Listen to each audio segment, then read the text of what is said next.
ही BJP सत्ता में लौट आई है। लोकसभा से ठीक पहले नीतीश कुमार का यू टर्न विपक्ष के लिए एक बड़ा झटका माना जा रहा है। इससे विपक्षी गठबंधन इंडिया का पूरा गेम बिगड़ गया है। लेकिन आरजेडी और कांग्रेस की लॉटरी भी लग चुकी है। दोनों दलों के लिए अच्छी बात यह है कि अब सीट शेयरिंग में ज्यादा माथापच्ची नहीं करनी पड़ेगी। नीतीश के रहते महागठबंधन में सीट शेयरिंग को लेकर मामला सुलझने का नाम नहीं ले रहा था। दरअसल बिहार में लोकसभा की 40 सीटें हैं। विधानसभा में आरजेडी सबसे बड़ी पार्टी होने के चलते लालू यादव ज्यादा सीटें चाहते थे।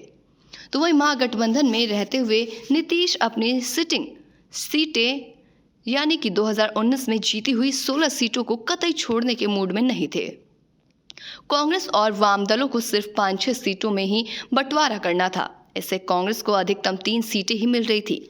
ये फॉर्मूला कांग्रेस को भी मंजूर नहीं था।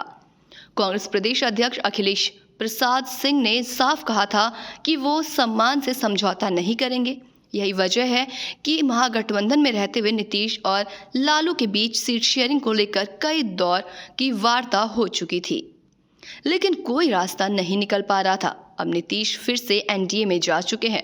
इससे आरजेडी और कांग्रेस को जेडीयू के हिस्से की सीटों पर भी लड़ने का मौका मिलेगा। बता दें कि 2019 में हुए लोकसभा चुनाव में महागठबंधन में आरजेडी को 20, कांग्रेस को 9, उपेंद्र कुशवाहा को राष्ट्रीय लोक समता पार्टी को 5, जीतन राम मांझी की हिंदुस्तानी आवाम मोर्चा को 3, मुकेश सहनी की वीआईपी को 3 और सीपीआईएमएल को आरजेडी कोटे से 1 सीट मिली थी। तो वहीं नीतीश कुमार ने पिछला लोकसभा चुनाव भी बीजेपी के साथ मिलकर लड़ा था। एनडीए में बीजेपी और जेडीयू ने 17 सीटों पर और दिवंगत नेता रामविलास पासवान की लोजपा ने 6 सीटों पर चुनाव लड़ा था। एनडीए को 39 सीटों पर जीत हासिल हुई थी। महागठबंधन में कांग्रेस सिर्फ 1 सीट जीतने में कामयाब हुई थी। नीतीश कुमार की एनडीए में वापसी से इंडिया का पूरा गेम बिगड़ गया है। तो वहीं बीजेपी के मिशन 400 पार के लिए ये एक मजबूत कड़ी साबित होगा। बीजेपी को अपना सपना पूरा करने के लिए बिहार जैसे अहम राज्य की सख्त जरूरत है। पिछले चुनाव में एनडीए सिर्फ 1 सीट से क्लीन स्वीप से चूक गई थी।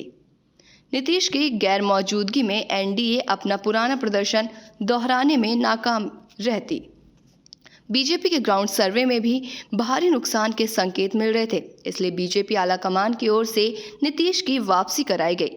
और वैसे भी जब अगस्त 2022 में नीतीश अलग हुए थे तो एनडीए ने अपने 16 सांसद खो दिए थे।